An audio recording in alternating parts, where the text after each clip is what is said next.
Welcome, everyone, to TJ and the Grumpy Old Man, a twice-a-week all-sports podcast, where I'm your host, TJ, and I'm always joined by the Grumpy Old Man. They say there's no shame in his game because he's always the same. That's me. And with us always, too, as I'd say, he's an integral part of our podcast. He's a huge member, the magnificent Son X. That's right. It's X time once again. It's X time once again, he says. Oh, goodness. But if you're new to X seems a little fired up today. He seems like he's a little agitated. I don't think so. My God, if that's agitated, the energy level that X brings on a consistent basis must be lackluster, to say the least.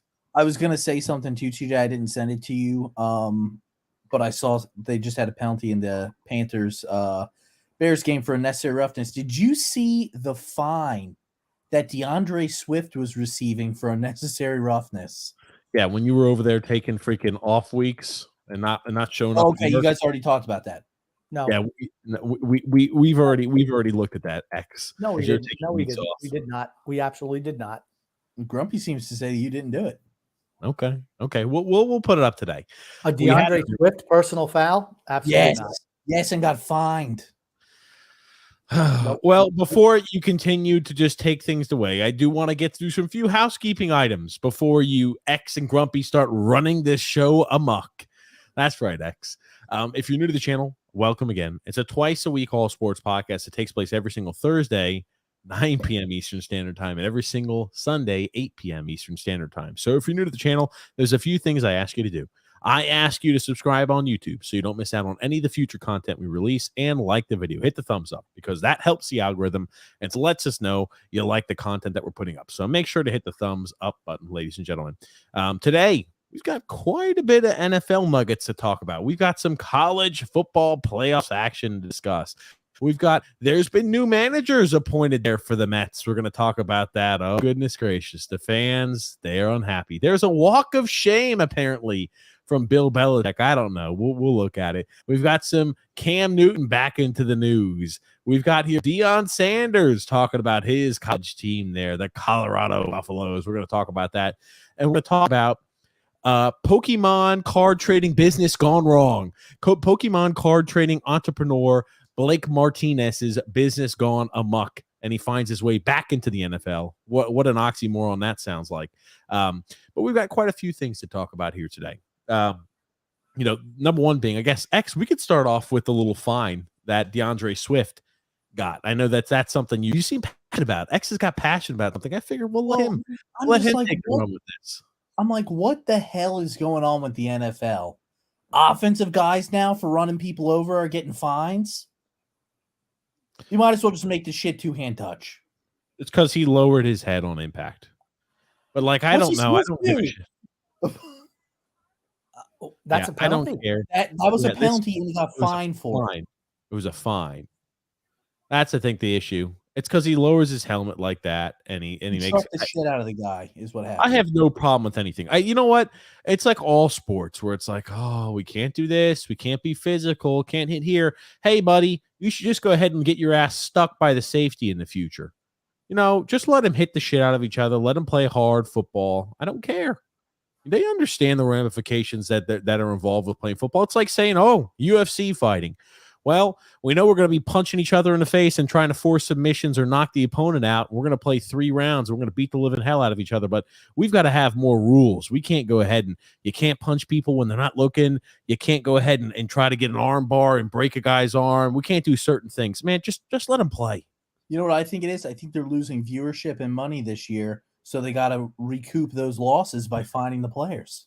Go back to the 1970s where everything was legal. Guys, I don't care about any of those guys getting hurt. They get paid a lot of money. I want to be entertained with vicious, violent hits.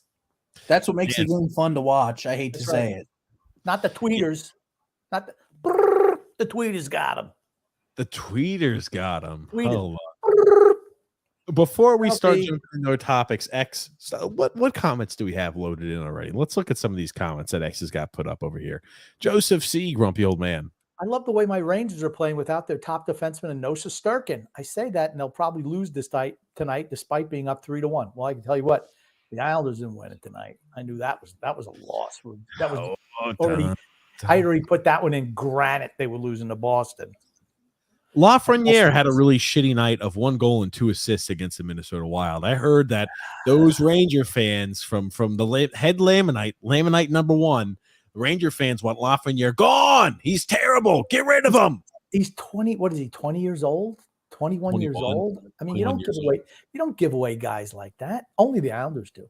Joseph C says, I give the Bruins a lot of credit too, despite them being playoff chokers. Didn't expect them to be this good without Bergeron and Krejci. You realize that so far after tonight, they're 11-1-1. They were 10-2 last year to start the season. So we're actually playing better than they did last year to start the season. You listen to the Boston Bruins telecast, they're talking about there's a lot of young players that have barely scratched their potential and barely are just kind of getting used to it in the NHL that have a lot of upside potential still with them too. Now, again, Boston's just a really damn good team. Boston's goaltending is great. What a shock. They're fantastic. And the Islanders every single night are allowing 35 plus shots. Again, against Boston, they allow 34 or 35 shots against on target. Hard to win games where on a consistent basis you're allowing 35 shots a night. How many of those are you expecting to win? I thought the Islanders played well tonight for the most part. They're just not as good. They're just not good enough to beat the really good teams like Boston. But I think the Islanders played well tonight. Oliver Wahlstrom played on the first line. I think he acquitted himself very well. Noah Dobson, another point. Simon Holmstrom with a short-handed goal. Brock Nelson with a power play tap in. On a botched Boston clear on a power play. But the Islanders were not good on the penalty kill tonight. Well, Boston's good. Boston's a really good power play team. Those are the type of team. That's how you find out if your penalty kill and your power play is good, if you're playing top echelon teams and how you perform against them. And the Islanders are what they are. Sorry. Now, Drew says, Sunex, good match. I bet you're getting a CJ Stroud jersey after that legendary performance. Yeah, what do you have? 400 yards passing, 4 touchdowns? 5 touchdowns. 5 touchdowns. Speaking about crazy overreactions. Now, this was just recently released. Go ahead and take that comment off screen there, X. So, NFL Game Day right here released. This is Shook's top 10 quarterbacks. We got Jalen Hurts as number 1. Patrick Mahomes is number 2. Tua Tagovailoa at number 3. Lamar Jackson at number 4. Josh Allen, number 5. Dak Prescott, number 6. CJ Stroud, number 7. Trevor Lawrence, 8. Joe Burrow, number 9. And Jared Goff, number 10. Wow. You know, when I look at this list, I think to myself, we don't really have great quarterbacks in the NFL right now. No, you're wrong. Joe Burrow should be way higher up on that list. Absolutely. They're taking it as when he was hurt, when he played like shit at the beginning of the season. He's gone off the last 2-3 weeks. Gone off. Joe Burrow is a good QB. Yes. Sure. Josh Allen is a good quarterback. Sure. Mahomes is a good quarterback. Sure. Let me ask you this. When you have guys in the top 10 like Tua Tagovailoa, Dak Prescott, Lamar Jackson, and Jared Goff, and CJ Stroud, rookie, well, you know something. There's not that much talent at the quarterback position in the NFL currently. Just not. I think this is just a snapshot, honestly. Where's Justin Herbert? See, I like Herbert. They're not winning games, though. That's what hurts them. I don't give a shit if they're winning games or not. He's putting up points. He's doing his job. He only plays one side of the ball. He doesn't play both ways. He should be on that list. I told you X was feisty today. I'm just saying, I think he currently leads in fantasy and points for quarterbacks this year. Fantasy. Okay, you realize fantasy translates to real life. Oh, no. X, you sound so dumb. Please stop. Touchdowns, passing yards, rushing yards. Maybe this might help you a little bit better. I'll put this up on screen there for you too, X. So when I looked at that, I think Jalen Hurts is too high. Tua, no. Sorry. After that embarrassment Sunday morning, no. Mahomes has not been great this year. Josh Allen, I put Josh Allen number 1, Joe Burrow number 2, Jalen Hurts. I mean, he just is not a good thrower of the ball. That's my problem with him, honestly. Uh, you know, Lamar Jackson, no. And CJ Stroud way too high. I'm sorry. Come on, off one game. I'm not saying he sucks, but he's not going to throw for 420. I hope he throws 420 yards and 5 touchdowns this week. I have him. He's my backup after Jalen Hurts on my fantasy team in my money league. Enough with the fantasy shit. Come on. So I'm hoping he does that. I'd like to see him elevated to number 1 after this week. Now, TJ, let me ask, the reason why you don't want to talk about fantasy is maybe because your teams always suck ass? They suck. They don't. I just don't care to talk about fantasy. Oh, I don't care to listen about fantasy. What I do want to talk about is continuing to prove my point and not have somebody, not have somebody try to go ahead and divert the conversation and try to move the conversation elsewhere. Look at the passing yard leaders, right? Captain Yak Yard. Okay. Sam Howell. Please stop. He's not a top 10 quarterback in the NFL. Patrick Mahomes, he's fantastic. I think he's not been as good without Tyreek Hill, but I still think he's a guy who's a top 5 quarterback in the league without question. Top 3 is probably where I'd put him. Patrick Mahomes is still a really good QB. Yep. Josh Allen, when he doesn't try to do too much, is a fantastic quarterback too. Jalen Hurts, he's playing well this season. Not as well as he did last year. I don't think, have the Eagles had their bye yet? Yes, it's this week. This week is the okay.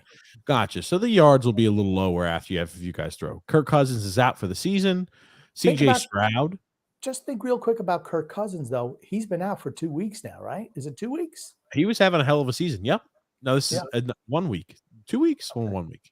No, Kirk Cousins was playing really, really well. He got injured, I think, at the beginning of the game. 2 weeks ago. It wasn't the beginning. It was towards the end of the game. He got injured during the game 2 weeks ago. So the second half he got hurt. Okay. He played a half of football, then missed a half, and then he didn't play last week. Does that make you happy, Rex? Let's see the minute mark of where he got hurt so I can just prove you wrong. It doesn't matter, TJ Jr. It doesn't matter. I just said he played half the game.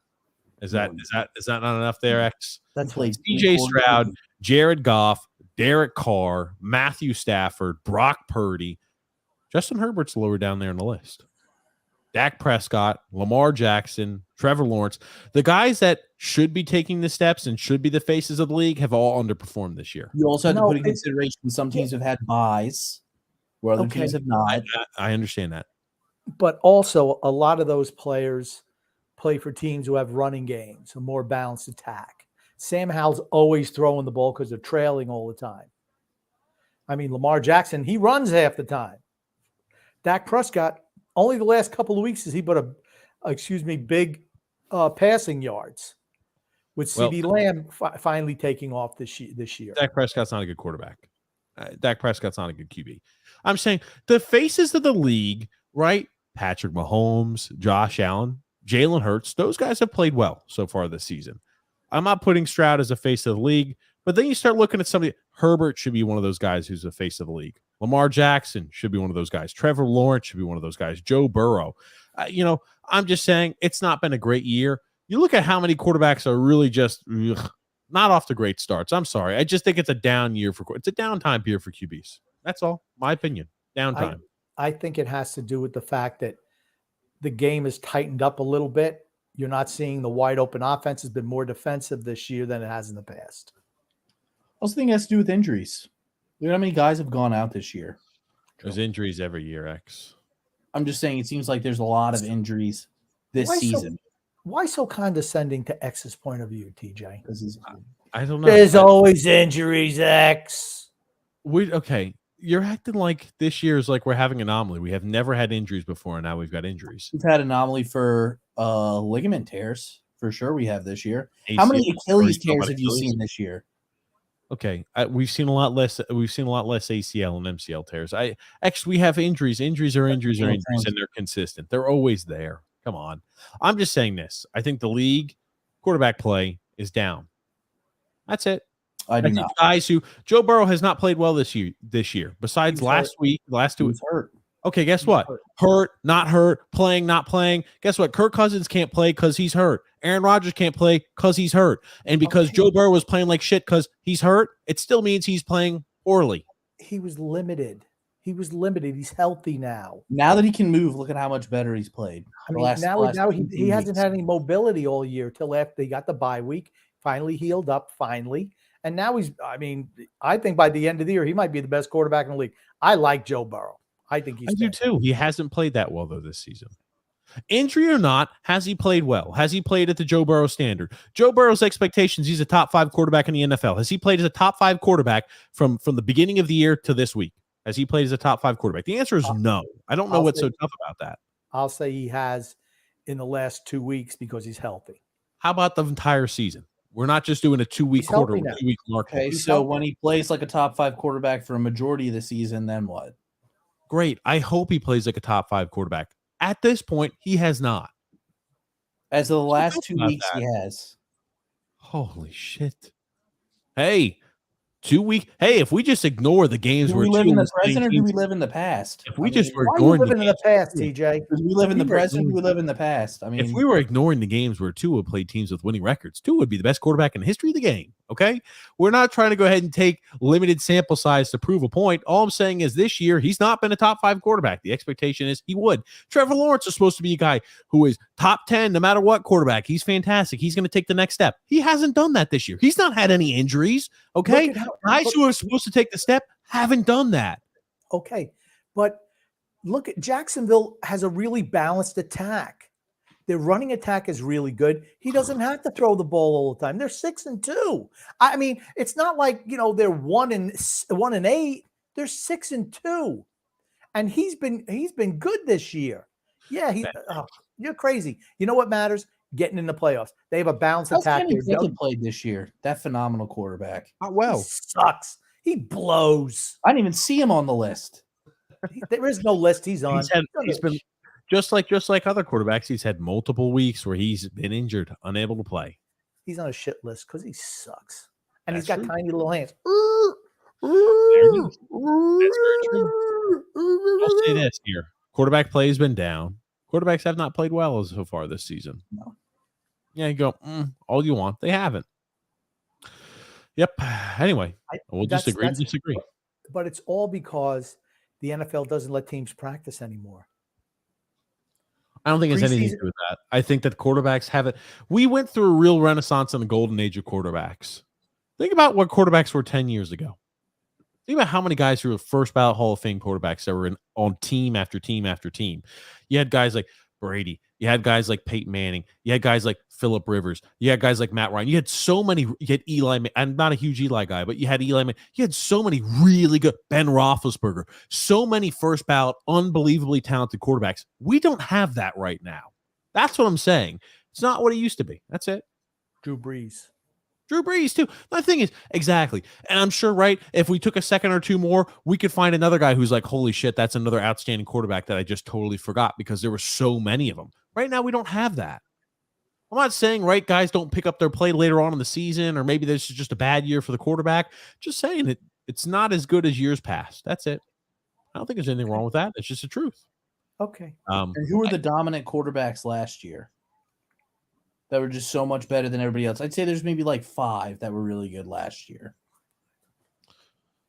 Was that Grumpy? You said 5? That's what I said, 5. Well, Grump, do you think that there were maybe like 5 really good quarterbacks last year and then everybody else was like average? The guys who were really good were the guys you would expect to be taking steps forward, right? Joe Burrow was top 5 in passing yards last year. So is Justin Herbert. They're both middle of the pack right now. Okay, but passing yards is not the be-all, end-all of the quarterback position. I know it's not. Guess what? What touchdowns? They had a shit ton of passing touchdowns as well. I'm pretty sure they want me to. I'm pretty sure Herbert has a shit ton of passing touchdowns this year. My God. You look at it, top 10 passing yards. You got Trevor Lawrence, Joe Burrow, and Justin Herbert all in the top 10. Patrick Mahomes. Right? I'm sorry, Josh Allen. I mean, all the guys, Jalen Hurts, Aaron Rodgers. I'm sorry. It's just quarterback plays down this year. It's really fucking obvious. Okay. But I mean, we can continue on. We're 20 minutes in. We can continue on. You guys can keep thinking it's not, and you can keep seeing poor performance after quarterback after poor performance and keep standing on that hill that quarterbacks have played well this year. That's fine. Oh my God, you're crazy. You're irrational. He is. X shows a little bit of gumption, and you got to shut him down. Sure. Jealousy. It's a There jealous it thing. is. There it is. We do have comments that X has got started up that we want to try to get current with there, and we'll continue talking about subjects there. Goon Grump. The Mets are a bunch of dorks for not at least reaching out to, bless you, not at least reaching out to Don Mattingly, Joe Girardi, Carlos Beltran, Morris Buttermaker. You know who Morris Buttermaker is? A Buttermaker. It sounds like a movie reference. It was okay. Buttermaker was somebody who was in Bad News Bears. He was one of the coaches. Oh, He coached okay. the Bad News Bears. Buttermaker. Or the grumpy old man. 100% agree. Mets. I guess that was the topic I had for today. Man, oh man, the Mets hire their manager, a bench coach for the New York Yankees. So man, oh my gosh, He's a real analytics guy Carlos too. Mendoza. He's a real analytics guy. And I'm not saying that analytics don't have a place in baseball. It does, because it's a stationary sport for the most part. But just I got to look at nobody pitches the third time through the lineup, or, I'm going to pull this pitcher. I don't care that he's thrown 6 no-hit innings with 18 strikeouts. We're going to yank him. Is this the kid? Is this him? Is this the manager? This is Volpe. This is They're in trouble. Jesus All right, Christ. Volpe.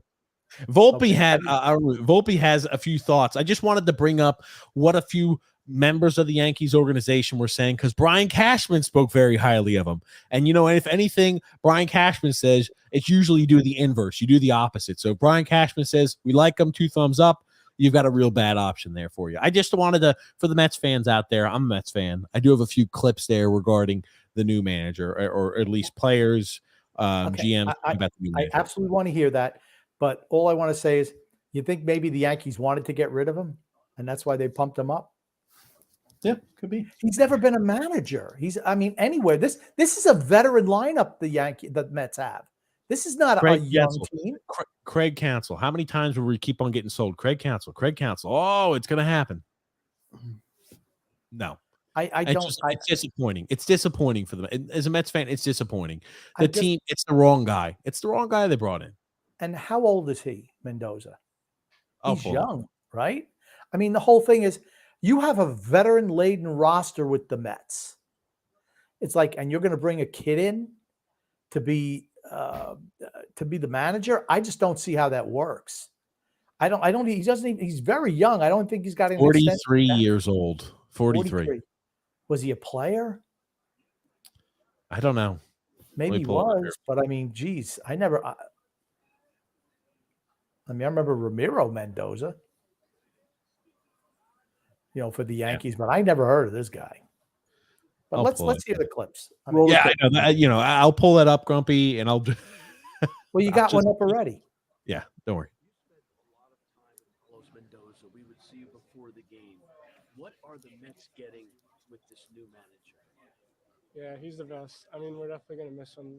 They got an amazing guy, and from day one, he brought me along, took me under his wing, and kind of showed me the ropes. And for me, that was huge, just having someone that I could always go to, whether it be like the littlest thing of how I should approach my routine, or when I should get into the cage so that I get my work in, but I'm not really interfering with anyone else. Little stuff like that she was just so great to bounce ideas off of. And then through the ups and the downs, he was always there, willing to work and everything like that. So definitely going to miss him, and going to be fun to compete against him now, though. Do you think Carlos will be a good manager? Yeah, amazing. He ran all of our meetings and Sky Report meetings, stuff like that. So just the way he communicated with the team and how he was able to connect with every single player, whether it be obviously the young guys or the veterans or the guys from different countries, stuff like that. But just the way he communicated, I thought was amazing. Okay, gotcha. So, speaks highly of Mendoza. You're asking a little bit about, how long is Mendoza was with the Yankees organization as a bench coach for the past 15 seasons. Wow. Since he was 28, he's not been a bench coach for 15 years. That's absolute horseshit. He's absolutely I'm not. sorry. He's been as a coach there. I'm sorry since 2018, since 2023. It says 15 years. That's Mendoza 5 spent the last 15 years with the Yankees. Give me a sec, damn it, Grump. Holy shit. He come to Queens after spending 15 years with the Yankees in multiple roles, including managing lower minor leagues since 2011 and 12, and the past 4 as a bench coach there, Aaron Boone. He's been with the Yankees organization for 15 years. He's been as a coach from 2018 till present day. He's 43 years old. I don't know. It's shit. I think it's a bad signing for the Mets. Agreed. And David Stearns, who's also in charge of the organization, now come up from Milwaukee, so he has an analytics bent as well. I think he said that there's going to be no general manager for the Mets this year. I'm like, what? So I guess he's going to be doing all of that as well. I just found that interesting. Oh, let's see what Cashman has to say. Mendy, he's a tough loss. Mendy is, I think the Mets got a great one. He's been a bridesmaid to many of these interviews. I cannot tell you the amount of feedback I've gotten from everyone he's interviewed with, which is I cannot believe this guy hasn't got a manager job yet. Like, is this real? He's obviously from Venezuela, speaks Spanish, speaks English. He's got structure. He's got process. He knows the game's fundamentals. He's been running our Major League Spring Training for years. He probably was talking to Rob Thompson how to run our camp, and Rob was running before him. He knows analytics inside out. Yikes. He's got discipline. He's not afraid to go at a player when necessary and when it's required. He's got a soft do at the same time. I think he's a Swiss Army knife. He's a batting coach. Really great baseball person. We've lost an asset that we're going to now have to replace. But Mendy fan, and I congratulate him. And, so I thought that there was going to be a job for him already. But this is the one that was meant to be. If he was so fucking valuable, why, Brian Cashman, did you not elevate him to be your manager after miserable performance of Aaron Boone? Thank you very much. That was it in a nutshell. What's the one thing you say about the Yankees last couple? Man, they're soft as shit, and Aaron Boone is a cuck bitch. I mean, and this guy was not good enough he was the bad guy. I mean, the Yankees they've been an abject disaster the last few years.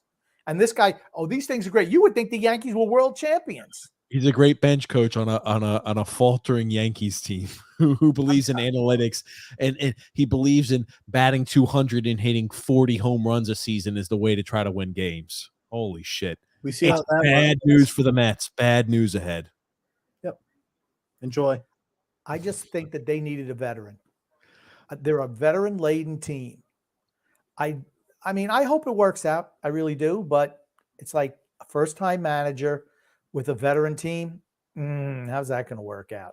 And here's the thing. A lot of strong personalities in the Mets lineup, right? I mean, Showalter, think about it. Lindor, right? Alonso. Look at these guys all have strong personalities. And sometimes they chafe with, the fan base, with everything else. The Mets are dysfunctional. I like how in his little elevator speech of 90 seconds as to why Mendoza is the right pick, he says he speaks English and Spanish. He can be tough on the guys when you need him to be. He believes in analytics. Honestly, I think that knowing Spanish is important for a manager nowadays, with the large majority of Hispanic players in the league. Yeah, I think that is important. But you know what? You could always get some interpreter out there. Somebody else knows Spanish. Carlos Beltran. Remember when Carlos Beltran was their manager? They named him as a manager, and all of a sudden, with the Houston thing, they just nope, sorry, can't do that. Why not? I was about to say, why not Carlos Beltran? Exactly. Why not? It's again, it's not like this is a bench coach of I've been a bench coach and the Yankees have won 3 World Series in the last 5 years or 2 World Series in the last 5 years. No, this is a bench coach in a team who flames out in the ALCS and wasn't good enough. Did they make it 2 years ago to the playoffs, Grumpy? The MLB playoffs 2 years ago? I think they did, right? The Mets? When Aaron Judge, the Yankees we're talking about. Yes. Okay, yeah, they did, and they got bounced by by the Houston Astros again, like they like always they do every year. Okay, yeah. So it's I don't know. It's disappointing. Now we did get some Mets fans. They did have some reactions, despite all the positive words by the Yanks and the Yanks organization. We did have some reaction from Mets fans. We have a reaction from Grumpy's favorite. No, it's not. Do you know who this is, Grumpy? Frank the Tank. Yeah, there he is. Frank the Tank. Let's see Is what this Frank guy the like- Tank has to say. Is he on a show or is somebody just playing him? He's on Barstool. He's on Barstool. Yeah. Okay. This is a disaster. Shock. They basically just hired Aaron Boone. I mean, Aaron Boone. You don't think he's a good manager? Nope. And he says, Carlos Mendoza says, if you bat on 200, you're off the team. He loves back. He loves going to be traded in 48 hours. This is he's Alder's a con man. He is a con man. I told you. You say if you bet over 200, you're off the team. That's great. Yep. He said, and he knows that song, Mr. Brightside. He's in that Mets commercial. It says, watch the Mets take on the best in the National League. That means they're going to lose 114 games. Wait a minute. You don't like the song Mr. Brightside? Yeah, what happened to Mr. Brightside come into this? I hate that fucking song. And every time the Mets lost, they played that fucking song instead of Piano Man. Oh, really? So again, Pause it. yes. I can't understand anything he's saying. I was about to say he's incoherent. He gets a little upset. And No. I mean, I question anyone who wears a hat that says hat on it, because maybe he doesn't know how to dress himself. And he's like, oh, hat. Okay, hat goes here. I can't even understand him. I couldn't hear Mendoza. I couldn't hear Volpe earlier. I couldn't understand anything he was saying. I don't know if it's me, X, or if it's just TJ. It's TJ failure. Okay, that's fine. Oh, fuck. Now, who's this Had to guy? lower- These are talk shows there. This is I'll pull these up. Now this is from the WFAN, Brandon Tierney and Sal. I have no idea who that is. Sal Licata. Whoa, Drew Licata, related to Drew Licata, I'm sure. Let's listen here. They reacted live to this as well. You know, certain. Oh, no, dude. What? Oh, no. What? John Heyman just tweeted this. Are you kidding me? Oh, I'm boy. sorry, BT. Oh, go do what you got to do. Come on. Mets are hiring Mendoza to manage. This according to Heyman and Joel Sherman. I knew it, Council, you bum! I knew it, BT! All of you guys sucked me into it! Oh, Council! I knew it! He didn't want to be here. He wanted to stay in Milwaukee. His heart's there, fine. And the Mets settle on Mendoza, a Yankee bench coach? This is not good for the Mets. I am beyond disgusted with this. Beyond disgusted with this. We just saw Bruce Bochy win a World Series. Dusty Baker last year. Hiring Carlos Mendoza. No, hiring Carlos Mendoza? I mean, come on. It may be the only hire that you can make that makes the Yankees have the best manager in town by a landslide. There you go. This is how you get the offseason started? If Yamamoto and Ohtani aren't following, I am going to flip out. You know, It's a shitty start to the offseason is right for the Mets. I mean, it's like you're forget it. The Mets are done. They're done. Throw it, just like the Islander season. Put up the tents. That's it. Season over. I mean, maybe Brian Cashman should have said something like, oh, well, he knows Japanese, because maybe that would get you Ohtani, and they got Senga on the team. So they got Japanese guys, but he doesn't speak that. So is he going to be speaking Hispanic, English, or is he going to have to get another interpreter out there? Spanish, not Hispanic, but Spanish. Oh, whatever. Senga's on the way out. He said, I only go with coaches that speak Japanese for me. So he's leaving. The ghost ball is gone, Grumpy. When I heard that, now I would have been fine with Craig Counsell. I would have he's a been good happy with manager. Craig Counsell. Absolutely. I would have been 2 thumbs up. Craig Counsell jumped. Here's the thing. Craig Counsell must have told them no, because He's a half an hour after Mendoza, he went to the Cubs, which I was like, wow, a team in the same division, kind of shocking. But you know what? I would have liked to have Craig Counsell, and you're stuck with second. I mean, you just got second best. Think about this. The New York Mets, who play in New York, in Queens, lose out from a manager battle to the Chicago Cubs. Are you freaking kidding me? Well, Are you kidding? The Cubs are they're a very popular team. Also, Are they're you a big kidding? market team. We've got much more. The Mets should have, and the Mets have much more resources than the Chicago Cubs. Please, come on. Oh yeah, because Steve Cohen's got a lot of money. I'm just like, yikes. How do you lose out on that? Managers are one of those things where I'm like, if we're gonna throw out some shekels, we threw out money at anybody and their brothers' mothers last year, and the wrong selections, player after player after player, and we don't go ahead and prioritize the right manager. We bring in some analytics geek. Wow. Hard to believe. Hard to believe. We're done with this topic. But X, what other comments do we have, man? Wow. The dictator has spoken. We're done. We're done. I'm not talking about the Mets and getting upset, Grumpy. I'm going to be incoherent like Frank the Tank. What the hell was he chewing on, too? He kept putting something in his mouth. Food. No. It's like some plastic thing that he puts in his mouth always. He always has something in his mouth when he goes like, he starts freaking out. Yeah. He's hard to understand, though. I don't understand how people understand him. I don't understand him. Frank You the write to Tank. Pop.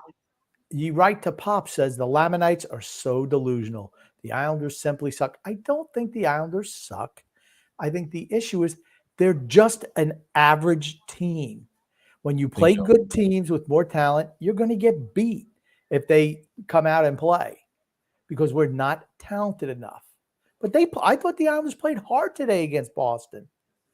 Boston's just really good, and they don't beat teams who are winning records. They just don't. They got lucky they got Washington on Saturday night. That'll be a fun live stream. JP said, Grumpy, are you putting a spell on Kyle Connor? Is he going to score 1,000 goals this year? LOL. No, probably not 1,000 goals. He's been playing well, though, Grumpy Kyle Connor? Last couple of games, he certainly has. He was cold last week, but picked it up this week. Joseph C. says, I'd love to know who does the scheduling in the NFL because the Bears and Panthers as a Thursday night game sounds awful. It reminds me, and I was telling X earlier, the movie, a great movie, by the way, The Best of Times, with Kurt Russell and Robin Williams, where, long story short, Robin Williams and Kurt Russell's wives leave them for varying reasons, and they want to play a high school football game over to reinvigorate the town, make Robin Williams feel good about himself. Absolutely a comedy. And the wives invite them over for dinner on a Monday night. And Kirk Cameron is one of the kids. And he says, oh, hey, Dad, I didn't think you'd show up tonight. He's like, why not? Oh, it's Monday night. And Robin Williams goes, oh, he's like, they're testing us. He's like, don't worry about it. They've lost. It's Atlanta, Minnesota. They've lost 17 straight games between them. And they brought him in the house, and Robin Williams could not help himself but watch the game while they're having a romantic dinner with the ladies. And everybody watch The Best of Times. It's freaking great. A great, great, great old movie. And that's what I feel like with the Panthers and the Bears. 1-7, 2-7. They might as well lost 17 straight between them. Is that kind of like if X were to be watching the Bears against the Carolina Panthers as we're doing a live stream? Would that kind of what the situation would be like in present day? Guess what? This is like a car accident. It's so bad you can't look away. All right. I'll tell you one thing. As I told you before, the Panthers picked the wrong freaking quarterback. I told you that on draft night. I'll keep telling you it now. CJ Stroud was CJ Stroud's a better quarterback for the now. He's a better quarterback in the future than Bryce Young. Bryce Young is not that good. He's not. I disagree. Bryce Young's a good quarterback. They have no offensive line. Bryce Young might as well have 6th grade freaking middle school team's offensive line out there blocking for him. I'm telling you. Look up the amount of times he's been pressured this year. Unlike you, I'm engaged in a show. I'm not watching the game right now, X. I'm paying attention to you both. So you should be paying attention to sports. It's a sports podcast. TJ is very testy today, X. Have you noticed? He's a little testy. I just see X every time we're talking like this. Maybe stretching out his neck. He has a very long neck. It needs to be stretched. Because what do you do with that neck, X? Can you swirl it around? Do that little – look at that. That neck needs some lubrication to get that thing going. Goon, Grumpy. Goon says, Grumpy, there may be no shame in your game because you're always the same, but can the same be said about Zach Wilson? He actually occasionally shows he can play, but most times he can't. He has the tools. I just don't know if he's mentally equipped to handle the game. And that's true with a lot of quarterbacks. The mental aspect of the game is so difficult. And that's why I often say certain players, they're great athletes. And Zach Wilson's certainly a great athlete. Not as great a football player as some other guys. But if you can't, it doesn't make you a good quarterback. And I think Zach Wilson falls into that category. Andrew L. says, I'm fine with the Mets not getting Counsell. He never wanted to be here in the first place. And he's like 1-9 in the last 10 postseason games. What are the Mets? The Mets didn't even make the postseason. Yeah, I don't have an issue, right? The team is a long way from being good. That simple. We are. And Andrew also says here, I'm just more concerned with whom they hired. Yeah. Mendoza is a wrong hire there. Joseph C says, I give a crap a lot more about the Mets do in terms of acquiring players this offseason than I do who the manager is. So he cares more about, hey, who the Mets are going to pick up than rather who the manager is. Now they're having the MLB general managers meetings wherever this week, and they actually had to cancel it because everybody got sick. I guess there was a buffet and everyone got sick. I don't know, it was food poisoning or whatever, but now they're doing everything remote or through Zoom. So that'll be interesting too. I don't know if you're bullshitting and lying to us or you're being honest. I'm not lying to you. Goon, grumpy old man. This is for you, Son X. Are you sure you're not wearing a toupee? Give it a yank to prove me wrong. Your hair seems stronger and sturdier each episode.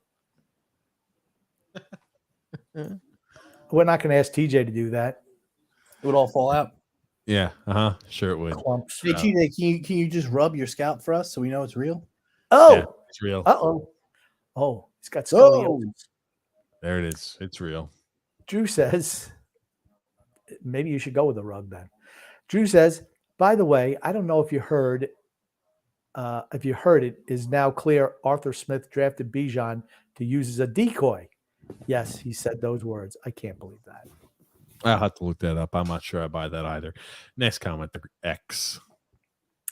JP says the Boston Bruins know how to develop talent. They're really good at player development. They are identifying what a player can bring to the table and training them to do so. Yeah, because supposedly they had the worst farm system in the league last year, but poof, they lose a couple of solid veterans, with Bergeron and Krejci, and they don't miss a beat because they got young guys who can fill in. What do the Islanders have, TJ? What do they have? Thanks, Grumpy. We got some memes on the show here from Drew. CJ Stroud already has more career touchdown passes than Kenny Pickett in 13 fewer games played.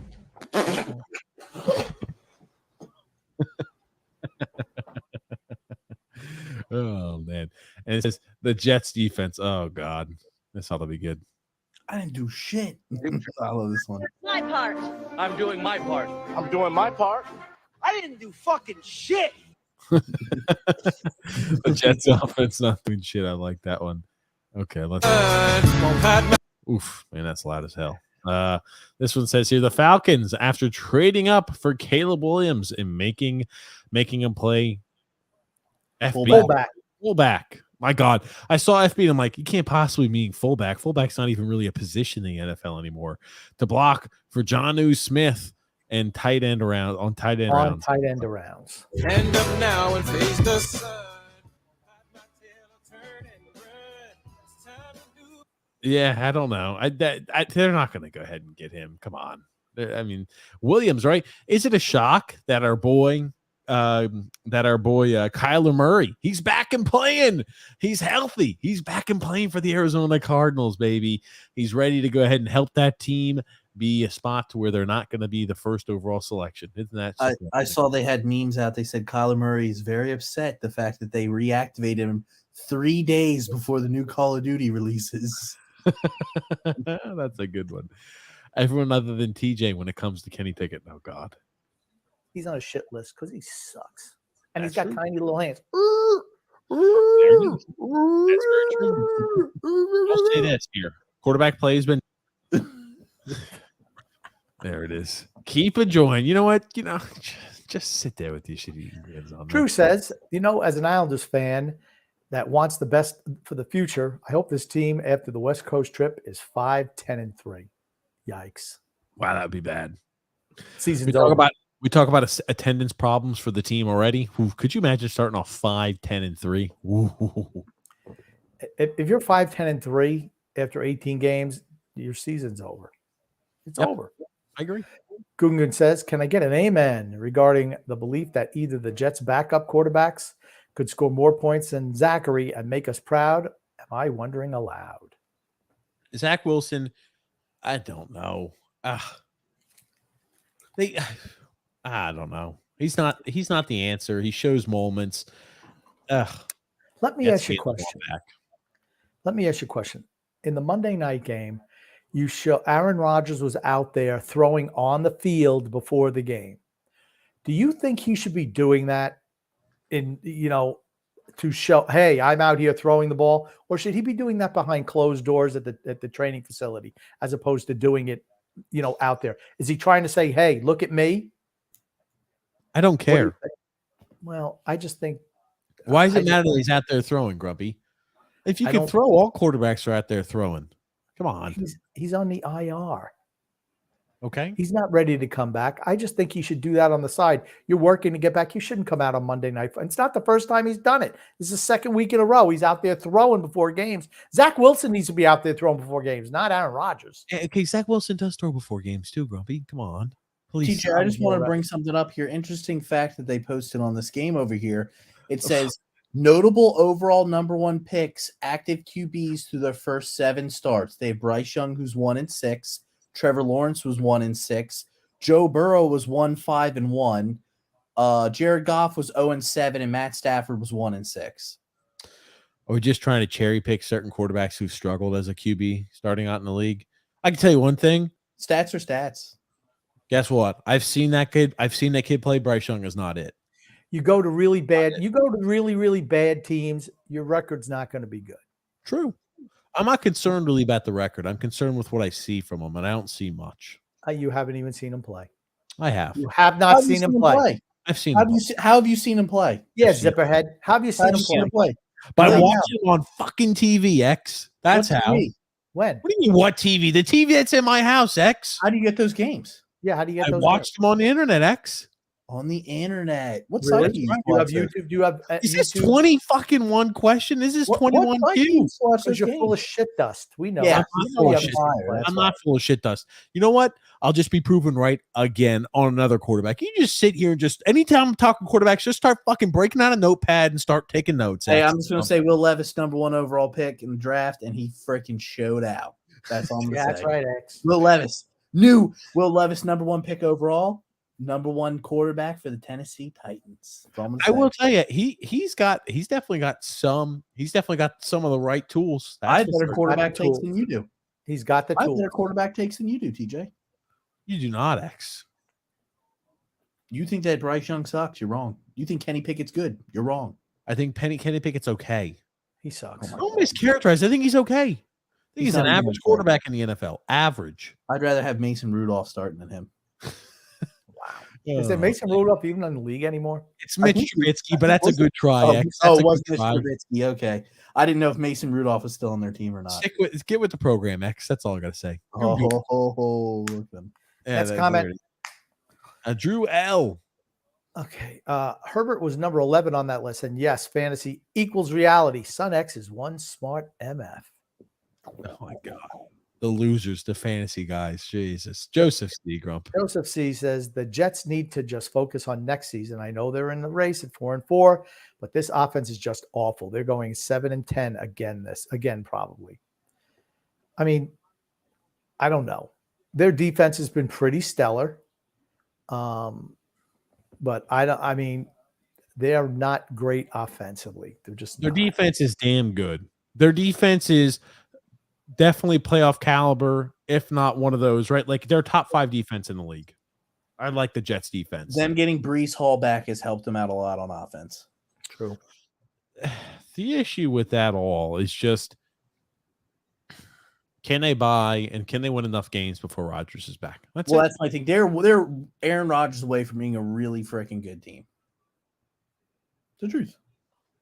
Yeah. Nick D. Grumpy. TJ Grump, Sun X, how you boys doing tonight? Nesson hockey announcers are just a bit better than Leah Hextall. They are horrible. Another terrible showing by the Islanders again. I don't think it was a terrible showing. I don't think the Islanders were terrible today. They're just not good enough. We just are what It's we not are. a crime. Anthony Rizzi says Mahomes is not the same. He has no weapon. He does have a weapon. He's got Travis Kelce. It's a joke what with KC is doing. Why aren't they getting him some good wide receivers? Well, because they're not drafting in the top 10 anymore. They're drafting up high. They've lost some players. You know what, Patrick Mahomes? Sure, you can do it without stars like Brady did year after year after year, decade after decade after decade. Yeah. Can I ask you, Grumpy, how did Brady get brought up into a comment about Patrick Mahomes? How are we trying to shoehorn Brady into this conversation? There's a plebeian who listens to our podcast who's a Patrick Mahomes gadfly. So I just like Patrick to call him Mahomes out. is good. He's a top 3 quarterback in the NFL. He is. He's just not Tom Brady, but nobody is. I just want him to know that. Nobody is Tom Brady. That's right. Nobody. Nobody will be as good as a quarterback. Nobody will have the most. Nobody will have Super Bowls. Nobody will be that good. It just won't. That's fine. Joseph C says here, speaking of weapons, the Jets need to stop pretending like they have receiving talent besides Garrett Wilson. Better get Adams in the offseason. They were inquiring about Devontae Adams, but the Raiders said, nope, not for sale, not trading him. Just oof. David John McDonald, Grump. What FYI, the Islanders lost to Boston. Another third period collapse by the Long Island Lamanites. There it is. Goon says here, I recently had a blockbuster investment opportunity. The Grumpy action figure. I think it will finally gain traction as a Stretch Armstrong type doll. TJ, pull up Stretch Armstrong to see it. Okay, I'll pull it up here. Do you know Stretch Armstrong? Anybody heard of Stretch Armstrong? Yes, I have. Anthony Rizzi says, what does Chicago do in the offseason? They'll probably have the first and second overall pick of the draft. They will not have the first and second. I would guess they move Fields. To whom, though, and would they really trade him already? Okay. What are you doing, X? What do you, X, do you have any input on this? I mean, I love how I can't even cough. You want me to just hold my breath too on the podcast, DJ? Unmute yourself when you're coughing. What are you doing? You just hit the mute button, X. Holy shit. You can cough. TJ can make out with his cat, but X isn't allowed to cough. I'm not going. Come on. Yeah, I think they're going to move Justin Fields. From what I've seen, what they projected is they're going to end up with the number 2 overall pick in the draft. This is what obviously projections, long time away from that. And they said they're going to get Caleb Williams is who they're looking at. Yikes. Can we They speak about think the Drake May kid's going to go number 1. It's early in the process. I know. I'm just saying what I've seen. That's right. Stretch Armstrong. You can yank him and he's stretched. Yep. I will say one thing. Bears do need to trade away Justin Fields as soon as possible. Yep. The sooner they trade him, the better. Good. Unfortunately, I was going to say I think they're going to get same value as what's his face went for? Trey Lance, yeah. Trey Lance will have less value. Trey Lance never played any games. I think I don't know. I go ahead, Grumpy. Justin Fields, I think he's got to be in the right system. He sucks. He's not a great thrower of the ball. I think they need another quarterback. But what I really wanted to touch on is, do you think that the crying thing hurt Caleb Williams with NFL teams? He's a fucking bitch. You can't be crying in the middle of a regular season game. In college football, you lose 3 games in a row. You go up to your mommy and you start crying right after the game. It's not your last college football game. It's not your bowl game. It's not like you're a senior. You're crying in the middle of your season because you lost 3 games in a row. Whoa. Please fucking stop. Well, you're listening to the leader of your team crying. How do you think that's going to go in the locker room in an NFL team when you lose a couple games, you start crying? That's my question, TJ. Do you think that it hurts him in the eyes of NFL GMs? And I'm not saying he can't. I've not been super sold on him, to be honest with you, but he can absolutely throw the ball. He can run. He's got all that stuff. But do you think? I mean, it was kind of over the top, the crying thing. I mean, He reminds I me can of see Derek Carr. Okay, With the grind. Derek Carr. Okay, he can only dream of being as good as Derek Carr. I'll be honest. Derek Carr has done it. I'm not so sold on Caleb Williams. Now, I do think Can't depending beat on Utah. was that He can't beat Utah. can't beat anyone. Can't beat Lost anybody. 3 They years can't in beat a row. any ranked teams. They fucking blow. They Okay. play in the Wild West, and guess what? They're playing Oregon this week. You know what? The bully's coming, and they're gonna pummel USC. They might beat USC 37 to freaking 10. They're gonna freaking bully Okay. that team. They're gonna Okay. freaking destroy Okay. those USC Trojans. USC scores points. It's their defense that isn't good enough. It's a common Oregon has refrain. a damn good defense, buddy. Damn good. Talk about It's a- USC's defense. Oregon. God. USC's defense is horrible. It's a common Lincoln Riley problem. Is the defense is never good enough. I mean, he could put up points. He doesn't play defense. I mean, he put up 42 points last week. That should be enough to win you a game, and you lost by 10. Grump, I just want to go out on a limb and say, was I not the one who said that it was a Lincoln Riley problem and not a team problem or not a player's problem? Yeah, he's recruiting the wrong type of player. He's a shitty defense. coach. He's a shitty coach. I just think I'll tell you once and I'll tell you again. Oregon's going to shut that offense down, just like Notre Dame pummeled that offense on the road. You're playing Oregon in Oregon. You're going to get freaking is it in Oregon? Now I got to look this up. Give me a sec here. I do apologize. Maybe they can get some free Nikes at the end of the game. Yeah, that'd be nice. Consolation prize. Send everybody home on the bus. Everyone gets a box of sneaks. Did they play? Was it a home game against Washington or on the road? I think Home that game. was a home game against Washington. Okay, so Home it's game. an away game. They're going to be playing Oregon on the road in Eugene. They're going to lose. They're going to get dominated. It's going to be ugly. And you ask the question, well, he doesn't play defense. What can you expect? Should he The have to put up way- 70? Should he have to put up 60 points every week for them to win games? If you felt like you didn't have to run a no huddle offense to make sure you keep a gas defense on the field to score 1 million points and you can control the clock, and you felt your quarterback was good enough to do that, would be an issue. He's not good enough to do that. He's not good enough to play an NFL style game. He's not. Oh, I disagree. He's not. He plays the prototypical run and gun college football quarterback where, whoop, whoosh, hey, we're just going to go ahead and we're going to take 7 plays down the field and we're going to go ahead and get 80 yards. We're going to keep the same defense because we play teams with absolutely no defense. We play a team with a tough defense like Notre Dame. We get fucking pummeled. We get ass blasted. You're playing a tough team in Oregon. They're going to get obliterated this weekend. You're going to see Caleb Williams throw 3 picks, crying again on the sidelines. No on Caleb Williams. You do realize that that's the majority of the way quarterbacks play in college nowadays, and that's Good why ones don't play that way. the NFL is the same. The same thing is happening, but you're seeing teams make adjustments. You have to be accurate throwing the ball in the NFL. If you're not, you're going to struggle. You have to be accurate.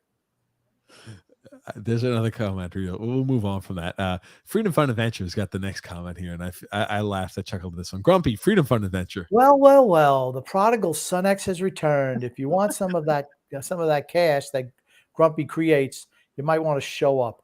TJ's always late, but at least he shows up when Grump is serving the gravy. Grumpy out here wheeling and dealing.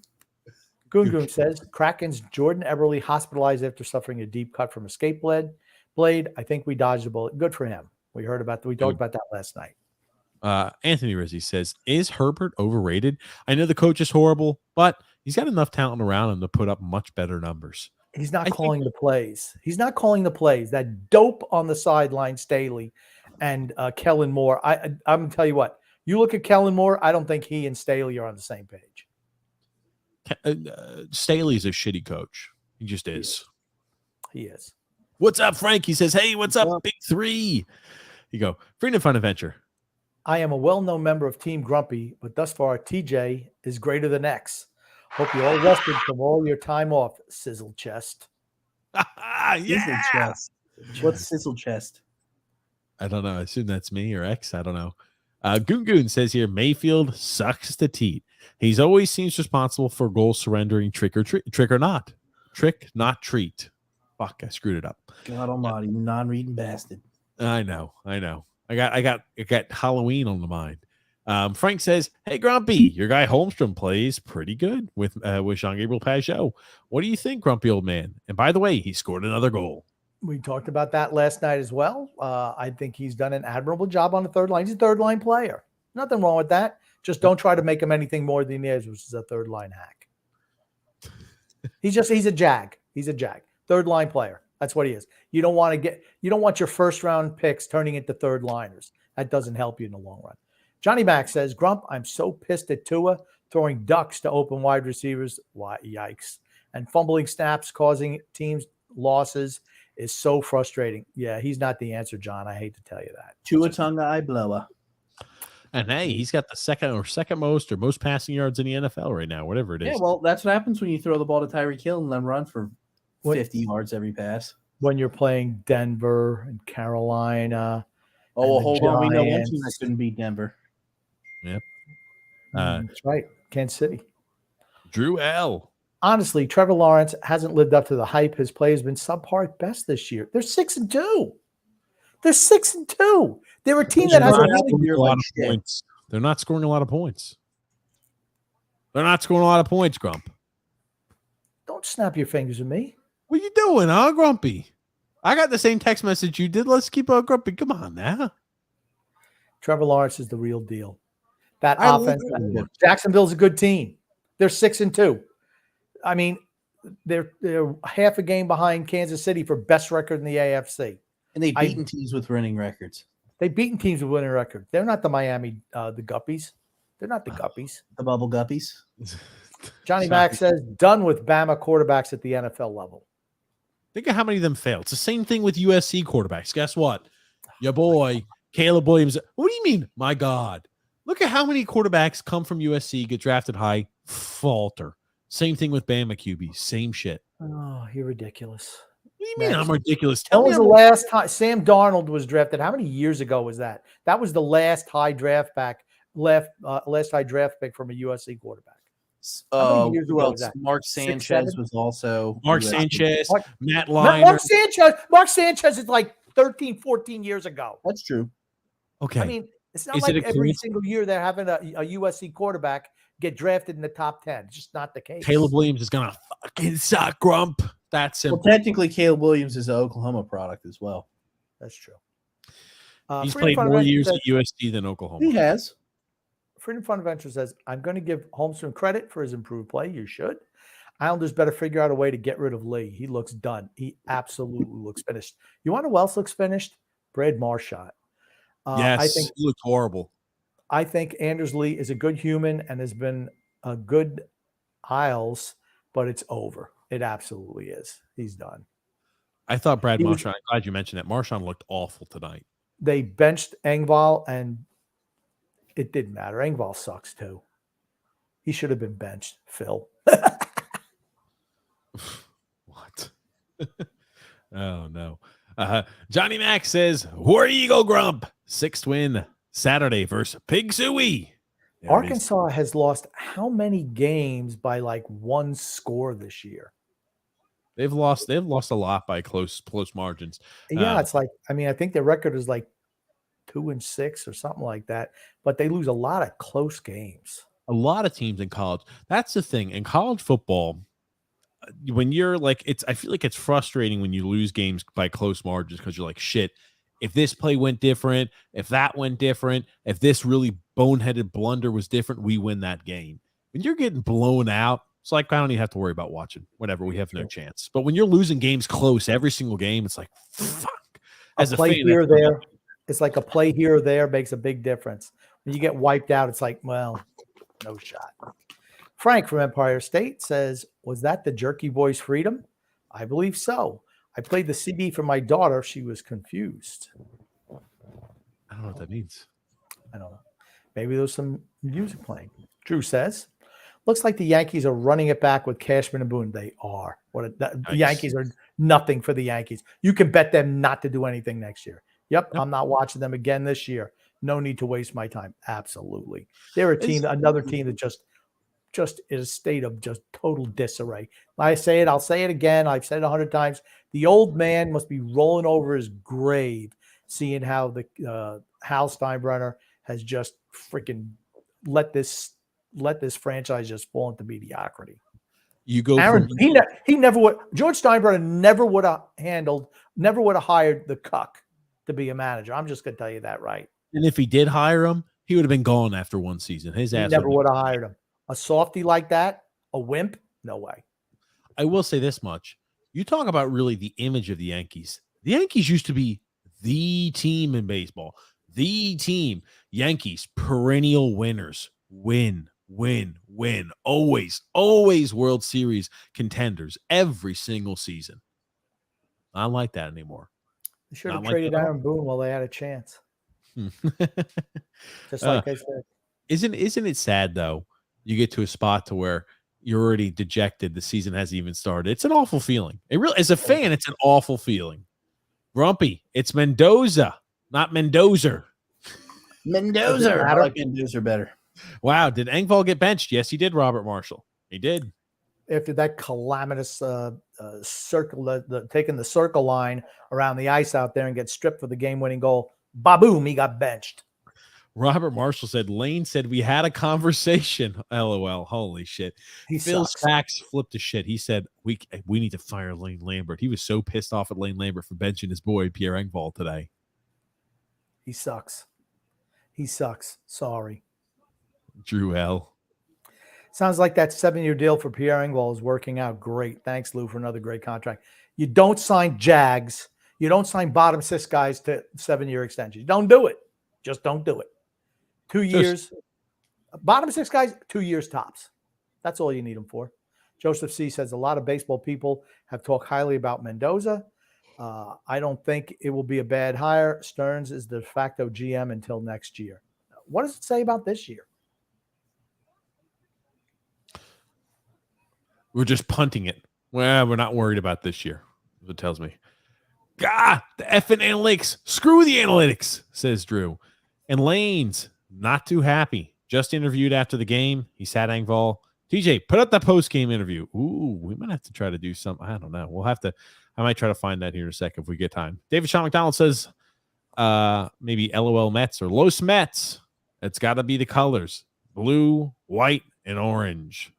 Mendoza is like Boone, a puppet. Oh, God. Is like Boone a puppet. And then Gungun says, oh, boy. Oh, boy. Did Cashman suck the ass of Mendoza? Yeah, it's like, why? Frank. The Islanders are screwed with these 7-year deals. How can Lou Lamoriello not be fired, especially after the Taves disaster? How's Letty, Lou? Exactly. Joseph C. How did the veteran manager work out the last 2 seasons, though? They got to the playoffs 2 years ago. Yeah. Then they lost they had the pitchers got hurt. They lost to Grom. Scherzer, got injured. Verlander got hurt. Well. What a shock. A 39-year-old Yeah. starting pitcher didn't play that well. They didn't perform well, and they all got traded. Yep. Robert Marshall said, sorry, I don't want anybody who was with the Yankees for 15 seasons. That's fair. That's fair. Joseph C. says Carlos Beltran didn't want the job. They offered him a chance to interview. He wanted to be home with his new child. You know what that meant? F you for the way you just treated me, and you canned That's me right. after That's 10 exactly right. days on the job, and you just didn't even listen to my side of the story and just reactively fired me. Screw that. I can't take a risk that I'm going to be associated with you again. Exactly. He doesn't care about spending more time at home with his child. If the right job came up and they offered him, hey, we want you to be the coach of the Houston Astros. Will you take up this offer? He'd be like, sounds great. Where do I sign? Yep. Robert Marshall. I was hoping for Beltran or even Giordino. Okay, I guess. Girardi? Joe Girardi. Maybe Girardi is what I think. Joseph C. said, if Fleming hates it, then I love the move. That dude is a dumbass. Tony Cheese says, can we please put up the Belichick door cam footage? Yes. So this is going. There's not much context around this clip. Tony Cheese pointed this out to me. So thank you, Tony Cheese, for sending this our way. I'll let you watch it. It's an odd one. That's all I'm gonna say. It's like a ring cam footage. So people, Grumpy, you know what ring door cameras are? Yes, I do. Gotcha. Well, they record this, and this is. I'll let you watch it in its entirety, the full 18 This almost seconds. looks like it's like from a car, though. It's not. It's from a Ring doorbell. It's from a ring doorbell. Where's the shirt? The Belichick is doing the walk of shame, Grumpy. You know what I think? I think Belichick got the list of the massage parlors that Kraft was going to. He went in for a stop. Then he left his keys out, or he left his wallet out in the car, and he had to go get it. I don't know. Long story short, people are trying to say this is him after having a hookup or something like that. I don't know. It seems like a lot of nothing as of right now. All this is like a ring doorbell cam footage of him walking out without a shirt on. I can't wait for him to get asked in during the press conference, what's going on with the Ring doorbell cam footage. What do you think his response is going to be? Next question. Next question. Not answering personal questions. Next question. Football. Hey, Bill, we really want to know, is that going to impact the team? There's been a lot of questions around that. It's like, no, question. We suck. Nothing's going to impact it. Actually, there are reporters are now questioning his job security. Wow, they're questioning it to him? Yes. How is Bill taking that? I assume not well. Not well at all. No, Bill Belichick. Not well. Freedom Fun Adventure said that fat jersey hysterical breakdown is not good entertainment here. Must be talking about Frank the Tank. I'm still not as psycho as TJ's multiple on-air breakdowns. Fair enough. Carlos Mendoza's team needs to bat 200 for the season. That'd be perfect for the Mendoza line script. Very true. Goon Grump. What does We Hoop and think of the Mets signing? Who cares? When will he be a guest? Never. Would Grumpy act fresh? He's not allowed on the show. Grandpa, please. Nick Azzato says Steve Cohen is single-handedly funding Chris Christie's campaign for president. What do you expect? He's a moronic billionaire. Yeah, that's it. I mean, talk about throwing money away. A waste, right at that point. Come on. Jesus. Chris Christie. Drew L. Says, damn, Son X is going full Vitek Ramaswamy on TJ tonight by continually pressing TJ on those questions. Absolute legend. X has no freaking legs to stand on. Especially when we're talking quarterbacks, he's out of his depth. It's like we're throwing him in the deep end of the pool and he's never gone swimming before. He's That's right. Right to the bottom. You just keep thinking Kenny Pickett's good. He's okay. Mischaracterizing what I say. That's a typical Son X move. No. If we went back through the archives, there's things where TJ thought Kenny Pickett was great.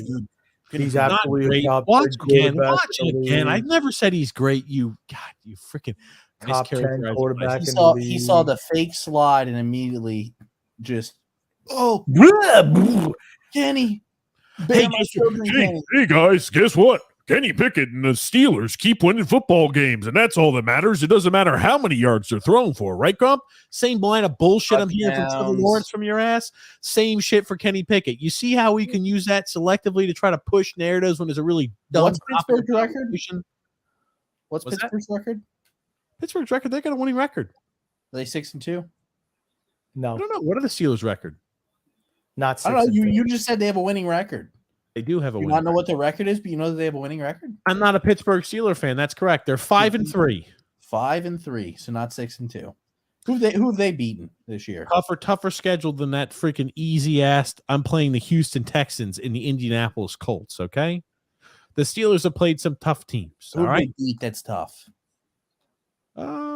They lost to the 49ers week 1. They beat the Browns. They beat the Raiders. They lost to the Texans. They beat the Ravens. The Ravens are pretty tough.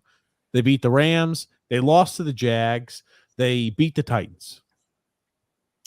So they had one thing. One game where they beat a team that was decent. Freedom Fun Adventure says, TJ, if you could play offensive line and block for any quarterback in history, who would it be? Kenny Pickett. No, it wouldn't be that. Can I answer this question? And I think this is for all offensive linemen. I think offensive line to block for quarterbacks where they know where they're going to be in the pocket, as opposed to guys who are running around. I didn't really care. I mean, here's the thing. If you ran out of the pocket and got tattooed, fuck you, buddy. Stay in the pocket. I don't give a shit. Not my fault if you start deviating from the plan. I'll create you that thing. You Is there stick any in the reason pocket. why TJ did not make in the NFL? But I don't care.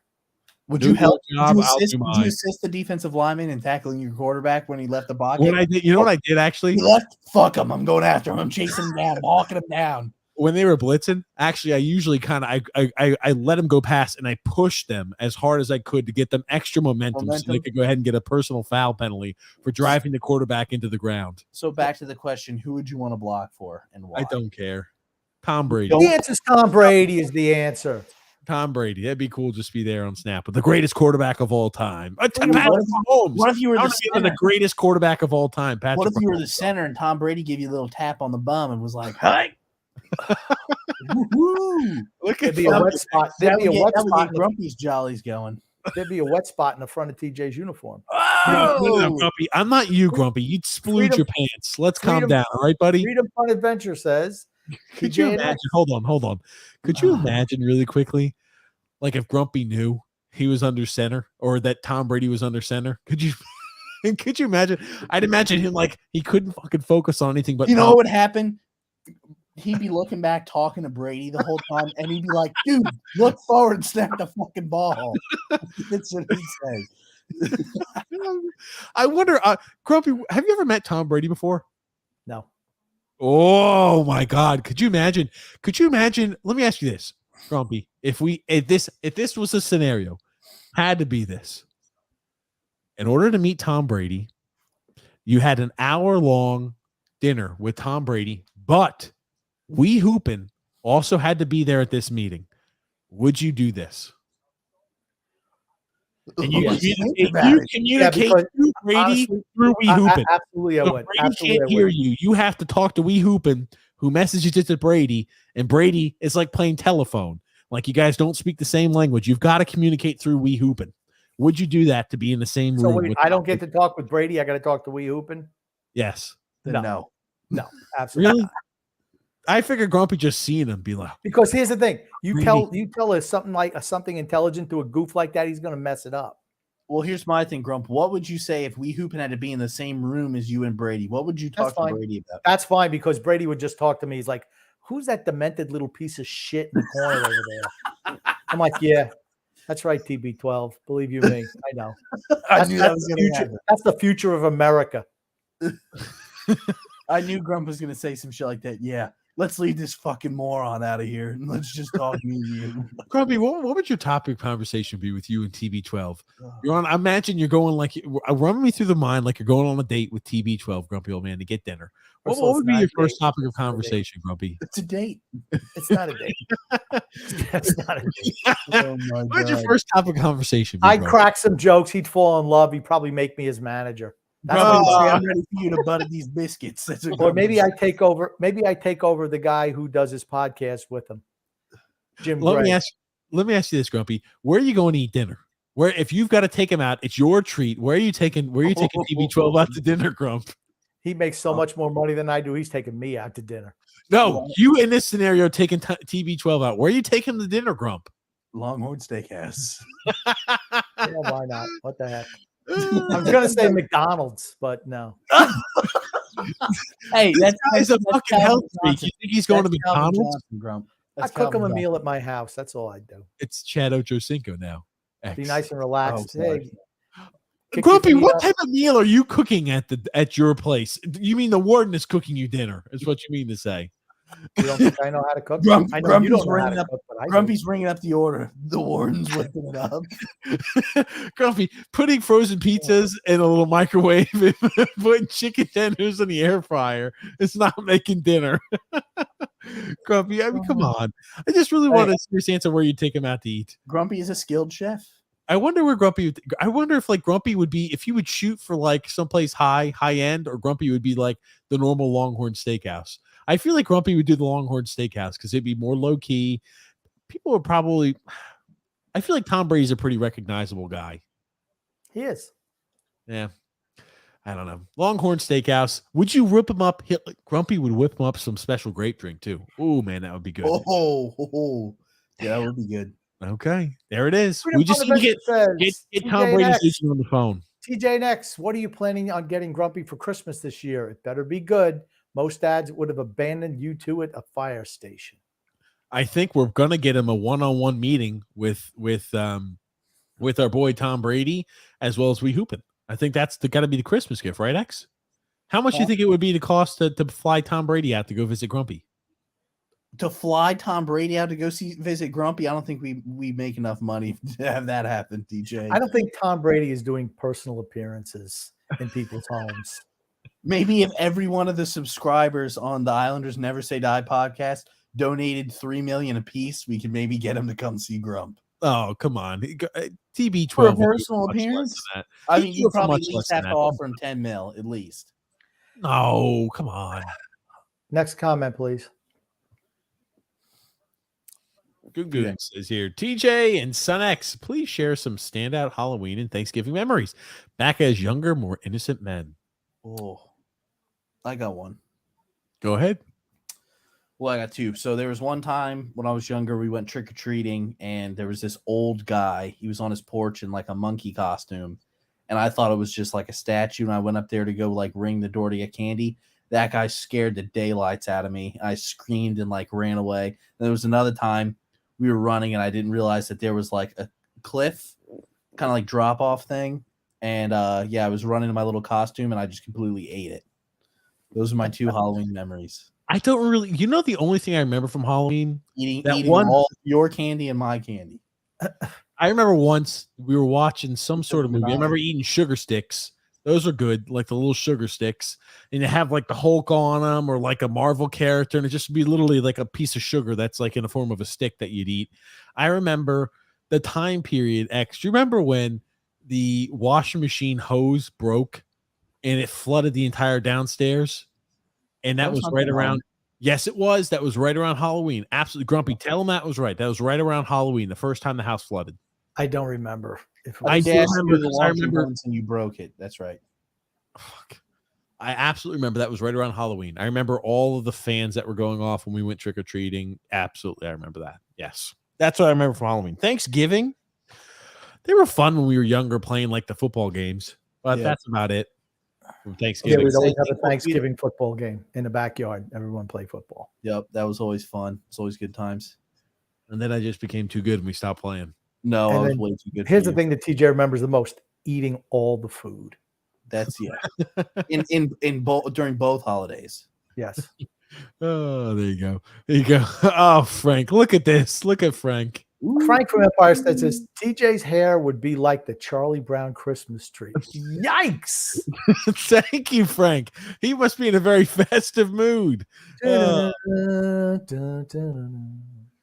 Main says, the Isles suck. Yes, they do. True. Absolutely, they do, Drew. Nick A says here, Chris Christie's on board of the directors for the New York Mets, by the way. Yikes. Holy shit. Yikes. Andrew L. Council wanted to stay in the Midwest area. Milwaukee is only an hour and a half to Chicago. Supposedly his two daughters are in high school there, and his son is playing D1 baseball around there. Okay. I'm going to tell you this much. You know what, Cohen? If you really want him, hey, we're going to transfer your kid over here. Let me pull some strings over here and get you an NIL deal that pays for the college for your kid to go to so we can go to the Northeast. Your kids are going to be going to school here too, and we're paying you more money than you get paid out in the Midwest. Let's make this happen. If you really want to make it happen, you can make that happen. I don't think there was as much attraction as we would have hoped for, though. Alexander said, I think we learned on Sunday that the Dolphins defense is really good. No, they're not. I think Kansas City's offense is not really good this year. I think they've struggled on and off. I think they've been underwhelming for the most part. And it's another one of those Germany games. Sloppy football all the way around. Very sloppy. Hard to watch football. Yep. Very true. Oh, God. Drew says Bears did the Cole Kmet tush push. It was successful.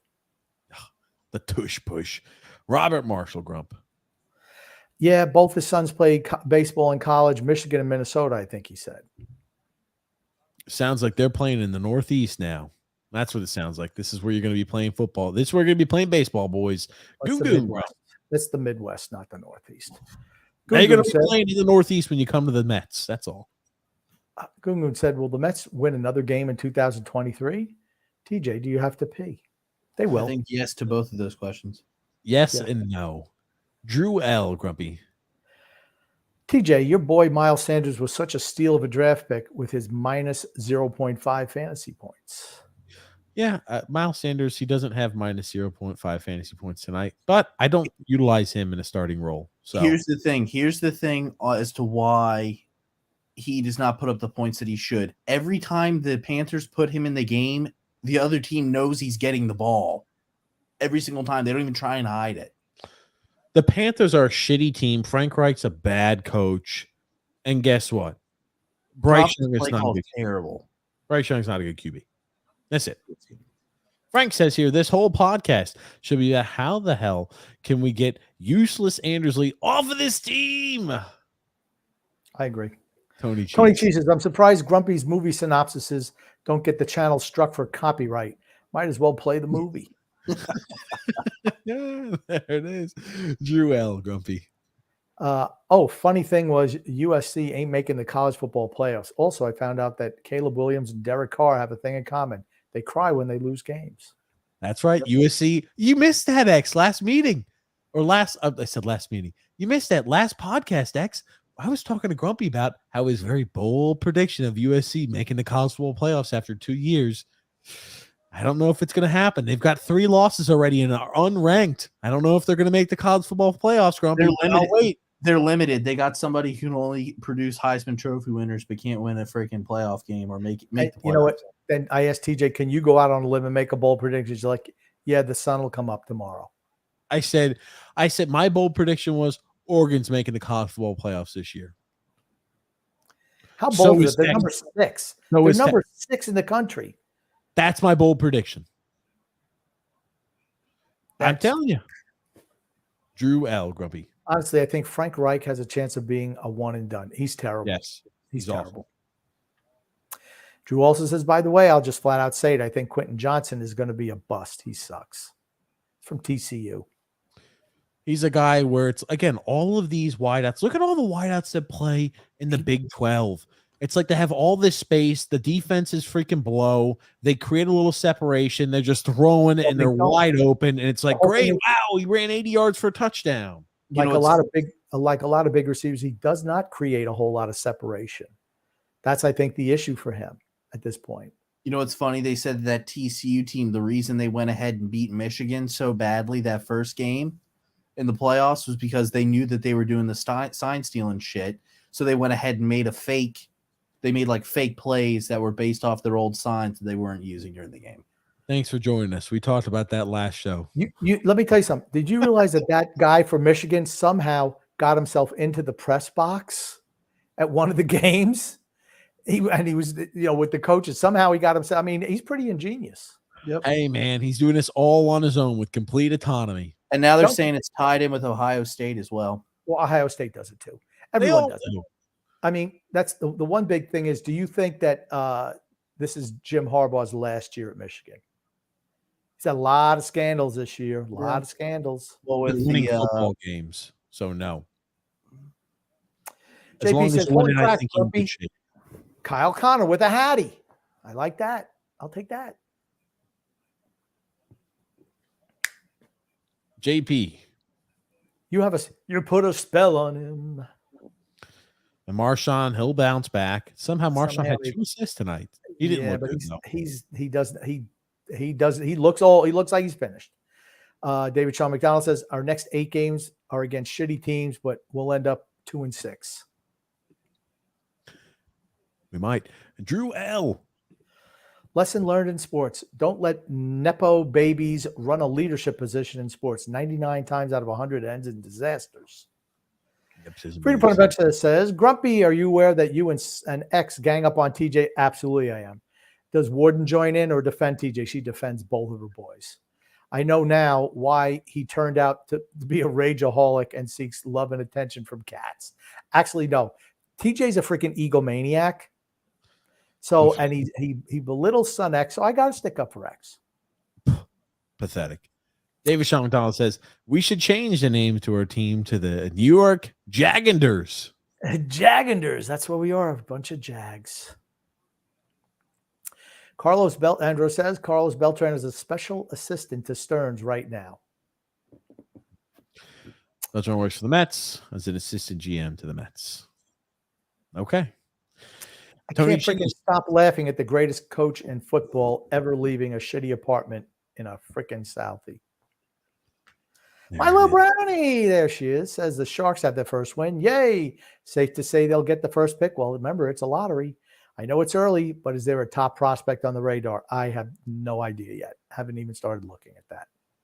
We'll trade away our pick, so that's the unfortunate thing. It won't matter. Tony Cheese. TJ wishes he was able to play O-line for Lastings Millage in high school. Ooh, there's the answer. That's right. Lastings Millage. Drew L. Grumpy.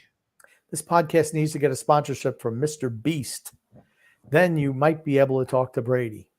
Yeah, that's it. That's our first step. Get Mr. Beast to sponsor the podcast. Drew says Bill Belichick is about to do what New Jersey Governor Chris Christie did 7 years ago. No off-topic questions. God. Read David that. He says here, Read checking cap friendly adds to depression. The Jaganders team is in serious trouble. Absolutely. Drew says here, I bet during TJ's football career, he has to pull Lamar Jackson a few times by running the bathroom before he accidentally shit himself on the field. No, I didn't ever have a problem with that. Thank God. You just had to worry about peeing. Freedom from adventure, Grubby. Tonight we found out TJ hates Tom Brady. TJ's blocking would get Tom Brady killed in action. I don't hate him, but Grumpy's love for him makes me hate him. My God. Grumpy is oddly resembling AJ Malesko tonight. Yeah, my hair. I did not put any product in my hair tonight. Would anyone notice? They did. They did. Did Grumpy? Come on. Drew says, "Can we stop defending this garbage ass running back? Miles Sanders sucks." He's an average to a below average back. We're not saying when he played for a good team like the Eagles, he was dominating, putting up a ton of points every week. Fantasy. The Eagles are really good. Carolina's not. That's what happens when you have a shitty offensive line. You're running back. You're not going to do as well. Oh my God. Continue on, please. Who needs backyard football when you've got NFL Red Zone? NFL Red Zone's nice. I will say the backyard football games were a lot of fun, though. JP says Kempy just knocked Malkin to the ice with a gloved right hook. Yikes. Tony Cheese. Tony Cheese says TJ would make them put up the blue tarp and pop a squat and make the medical staff clean it up. God. Tony Cheese adds, imagine the guy smoking a ciggy in freaking Dorchester on his porch, watching a shirtless Belichick walking out of his neighbor's house. That'll be funny. Oh, People leave without wiping too. Go back and play online with mud butt. I don't know where we're going with these comments. Tony Cheese. X.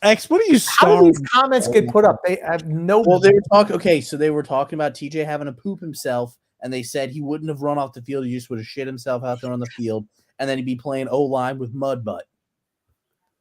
And then he said that he would have to go into the blue tarp, and he'd make the training staff wipe it up. Was it I sometimes what comments we're missing out on when X is picking certain comments at Grumpy. I'm not sure if you're one of the same thing, but I kind of do. Oh boy. It's our boy Can Do, baby. Well, how you solidify? Okay, hold on. Jesus Christ. He's got another little costume on. Yeah, let's listen to Can here. But how you solidify the number though? Number one. I don't even want number one. Man, Jimmy Clausen. Real quick. I didn't even want number one. He's lying. Let's continue to listen. We cool now, Jimbo. He was like, shit, if you want it, you got to pay for it. I was like, cool, how much? He said $1 million. $1 million. Jimmy Clausen was never number one. Boy, kiss my. Jimmy Clausen was never number one. He never was number one stop. He's wrong. This buffoon doesn't know what he's talking about. Jimmy Clausen was always number two with the Carolina Panthers. Never number one. He was never number one ever in the NFL. I'm looking. He was number two with Carolina when he first started out. Yeah. He was 8 in Chicago. Yeah. Okay. We'll continue watching here. Our boy Cam. Ass, boy. I said $1 million, bro. I said, bro, people don't make $1 million in a lifetime, let alone I'm gonna give you $1 million just for a fucking number, bro. So I thought he was playing. The motherfucker comes back and said, okay, bro, I talked to my people. We'll do it for $750,000. I said, oh, you for real? I hung that phone up. True story. Hung that phone up. I called the equipment man. I said, I'm rocking with number one. I made an oath to myself. I said, that will be the last time Jimmy Clausen will ever be heard of in Carolina. He's a pile of shit. I fucking hate Cam Newton. Maybe he was thinking $1 million. That Maybe he wanted number charging 2. the kids to get their laptops back at Florida. Hold on a second. Okay. What? Hold on. Did he? I gotta re-listen to that because it sounds like he says he wanted number 1 originally. Did he mean to say he wanted number 2? He doesn't know what the hell he wants. Hold on. What the fuck? Hold on. It's impossible. Maybe I'm having a brain aneurysm. Well, listen to this again. But how you solidify the number though? Number 1. I don't even want number 1. How did you solidify the number 1 though? Okay, Man, Jimmy Clausen, we cool now. Jimbo, he's like, shit. If you want it, you got to pay for it. I was like, cool. How much? He said $1 million. $1 million.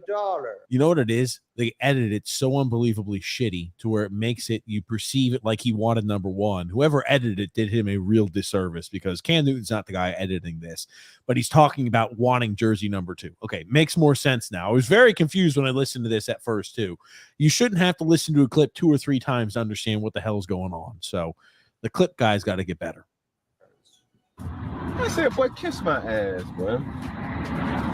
I said $1 million, bro. So anyway, wanted them to pay. He wouldn't pay. And then he said, nobody's ever going to remember who Jimmy Clausen is once I'm done. Dude, this is the same guy who said that he would not come out of retirement if they offered him a deal paying $5 million a year to be a starting quarterback. Same guy, right? I don't know. The more and more I hear from Cam, the more and more I'm like, God, thank God he's not playing in the NFL anymore. He sucks. What do you mean He's there's a not 32 shitty guys better than him? What's up? Look at this. Yeah, I like how this guy, Dov, he goes ahead and adds a whole bunch of these posts to the same freaking shit he'll build off of. He'll be like, yeah, he said he'll have to pay him more than $5.5 million to sign. You're not going to go ahead and sit up here and penny pitch me, bro. I'm not about to go sit up here and sign no $5.5 million a year deal, bro. Those days are over. I'd be wasting my time. I like how on this one he's talking about, man, people don't even make that much in a freaking year. They don't even make that much in a lifetime. And he's over here wanting $750K. And he's turned his nose up at a $5.5 million contract in the same freaking sentence earlier on this year. He's a clown. He's a clown. He's always been a clown. Oh, goodness gracious. Okay, I will tell you one thing. I cannot believe Jimmy Clausen tried to do that, though. What a shitty look by him, if that's true. Can you believe anything that Cam Newton says? I said if true. Or maybe Cam Newton Newton was such an absolute jackhole that he's like, you know what? Screw him. He wants it that bad. I'm going to make him pay. Because when you listen to him, is he somebody you want to even know? Cam Newton? No. He said, hey, who knows? Who knows? I just love how Dov makes sure to highlight like the set. I said people don't make $1 million in a lifetime, let alone give you $1 million for a fucking number. Man, it's not worth me coming out here to play for $5.5 million. They're trying to penny pinch me. Oh man, that's great, dude. Oh, that's a good one. Deion Sanders. They got some little fighting in practice, by the way. Now Deion Sanders has a little bit of a different look about fights that happen during practice. His Colorado coach Deion Sanders says that players fighting each other at practice is a great thing for the team. Sanders says he keeps track of who won each fight and their fight record. Deion says, I always want to know who won because I keep records. I don't break them up. Some coaches break them up. I don't. We've had a great week of practice. We've had a couple fights, which I like. It's a great thing. Jesus Christ. How many fights you think he was in his practices? I'm going to say 0. I'm going to say if he did, he was like picking a fight and like getting behind like a big defensive lineman. He'd He's like a throw a rabbit. punch. Yeah. He's a rabbit. He runs. I cannot believe. Here's the thing: you can't be fighting each other in practice all the time. You kind of want to build team unity. You're going to have occasionally some fights. You shouldn't Usually be in the like, summer, right? Usually in the summer when things are really, really you do hot. it when you're starting things up. No, not because it's hot. When you're starting shit up and you're starting camp up and tensions are high, people are fighting for spots, shit like that. That's when you're going to have fights. You don't have fights middle of the way through the season. You're fighting each other all the time. You and your team starts losing more and more games when they were told that they were unstoppable, they were on top. That was the media telling you that. Yeah. They're fighting for clicks and we're fighting for wins. Dude, that's still got to be a quote of the year by Dan Lanning. Oh, that's a good one. I did think it was funny though. He's like, oh yeah, fights are a good thing. I'm keeping records of their fights. It's a little bit of a different approach. Are you going to start gambling on the fights? Who the hell knows? Who knows? James Harden went out partying last night after the Clippers lost to the Nets. I'll ask your opinion on it.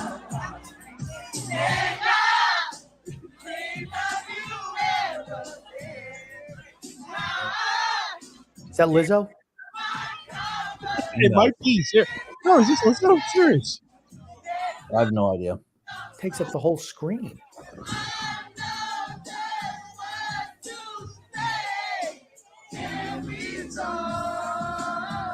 I doubt he'd just be singing up on some random larger lady. That's got to be somebody famous. I don't know. Not a good look anytime you're out there singing, having a ball after you lose games. But again, don't care.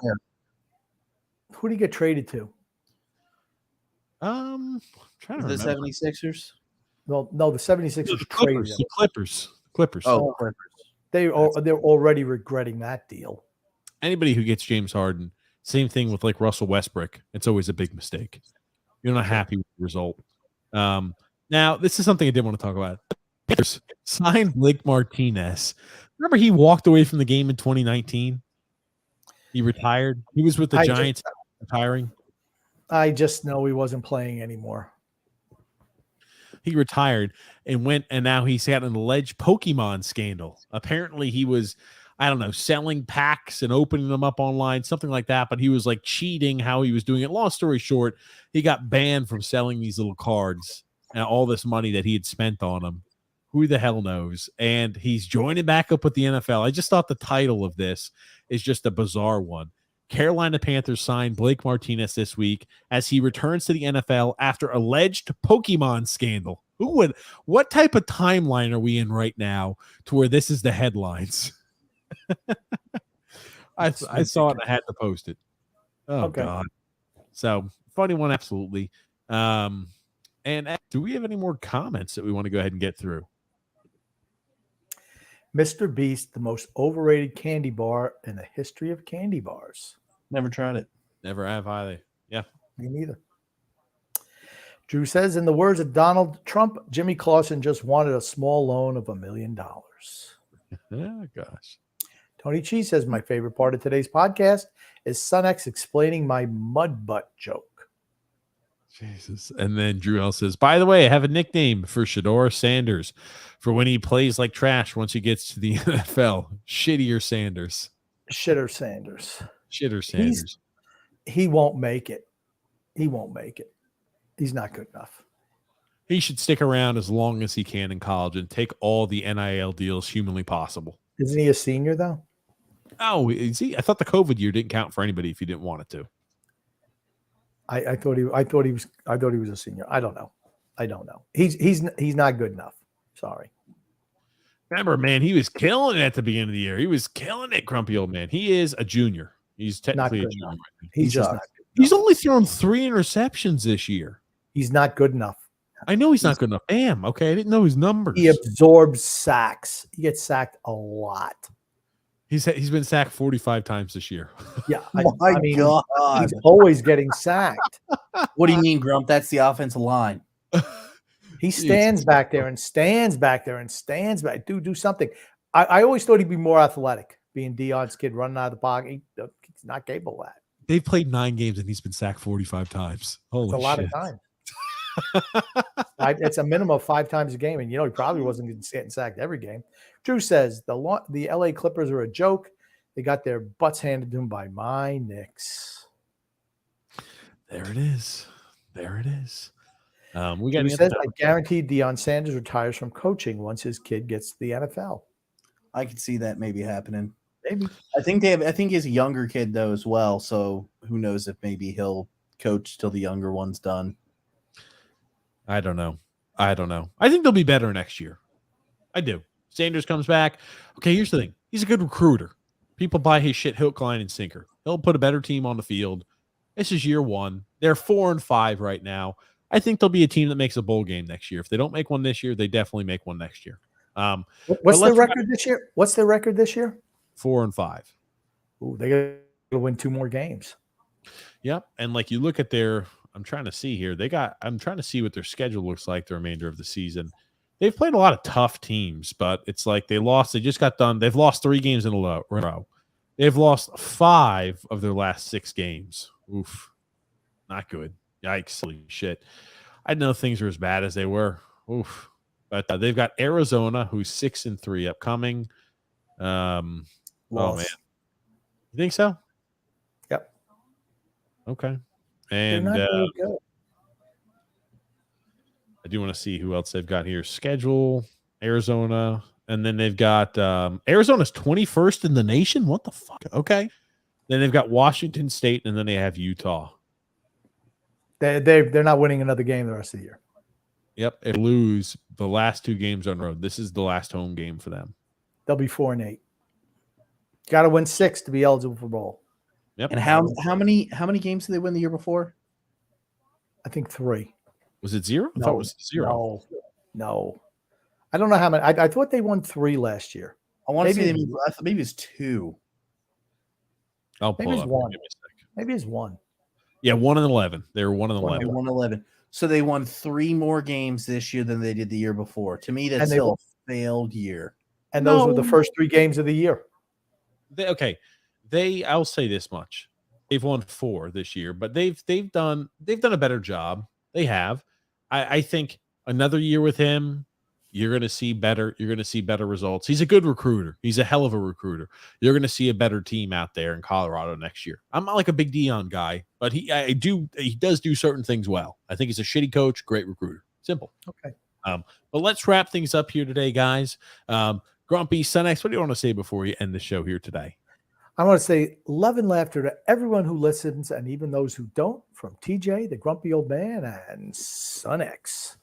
And Sunex, what do you want to say before we wrap things up here today? I want to thank everybody for coming out and listening as always. Really enjoyed the podcast tonight. Hope you guys did too. And we will see you guys next time.